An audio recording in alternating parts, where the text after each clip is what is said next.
Hi all, good morning. My name is Aditya and I am a software engineer by profession. I am starting the new series of Core Java. In this I'll be covering Core Java from beginning to end, and you can subscribe to my channel if you want to learn Core Java. And also I'll be getting Spring Boot courses.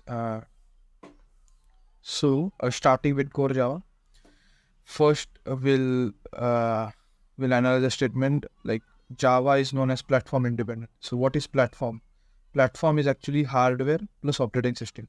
So, when we say Java is platform independent, so Java doesn't means Java code doesn't depend on any hardware or operating system. It is means anywhere if you write the code and if you want to run anywhere, any platform, it will run. So, firstly, what we'll do, we'll see what is the life cycle of C++ program. As we know, C and C++ programs are not platform independent; they are platform dependent program. So, why it is like that? We'll see here. So now, suppose as we know that for C programs, the extension is C. Like suppose my program is a.c, if you can see here, and after that compiler, like suppose I take the example of Windows compiler, it will convert to the a.obj file. Okay, and linker will link all the modules, like we have header files in our program, right? So linker will do the job of linking all that files. It will convert to the a.exe file, and loader will load that exe file in RAM or primary memory. This all things, loading, linking, compiling, all things happen in HDD, hard disks or secondary memory. Okay, and then the program is loaded in RAM or primary memory, from where the processor will fetch the code and will run it. Okay, now suppose if I compile this on Windows and I'm trying to run this on Linux, it will not run. The programmer need to make some changes to make run on Linux or Mac OS. Also, this is compiled on Windows, so it will not run on Linux. It is dependent on underlying platform, like the compiling and running. Okay, so C++ are not platform independent technology. Okay, now we'll go to life cycle of Java. Okay, so as all we know that Java is platform independent, but how? So now here, if you can see, my file name is success, and as we know that the extension is .java. So what compiler does? Uh, compiler first converts it to the .class file. You can see here, it converted to success.class. Now, what happens?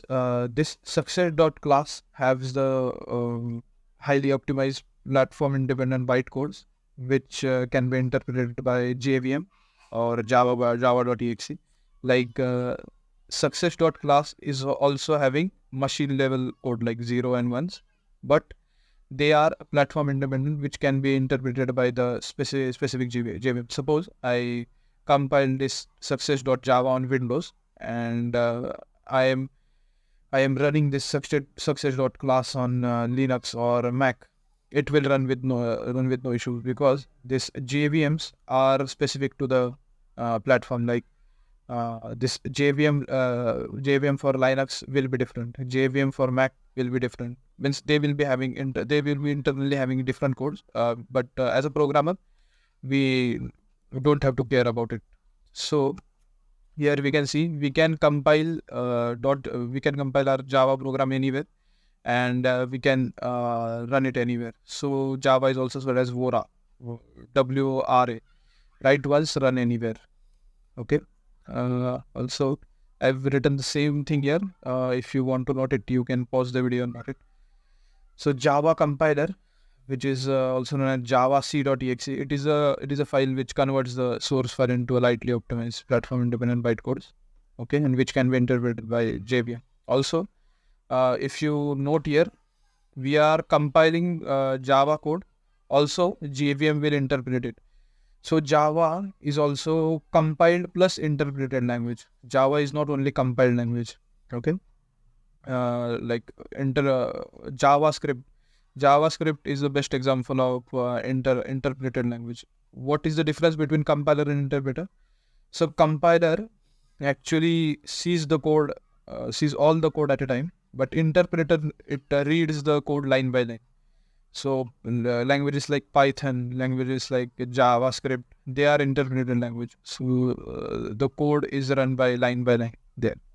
Yes. So that's it for the first video. Thank you, and subscribe to my channel for the whole Java course. And I'll be soon be bringing the Spring Boot courses, the AWS courses soon. Thank you.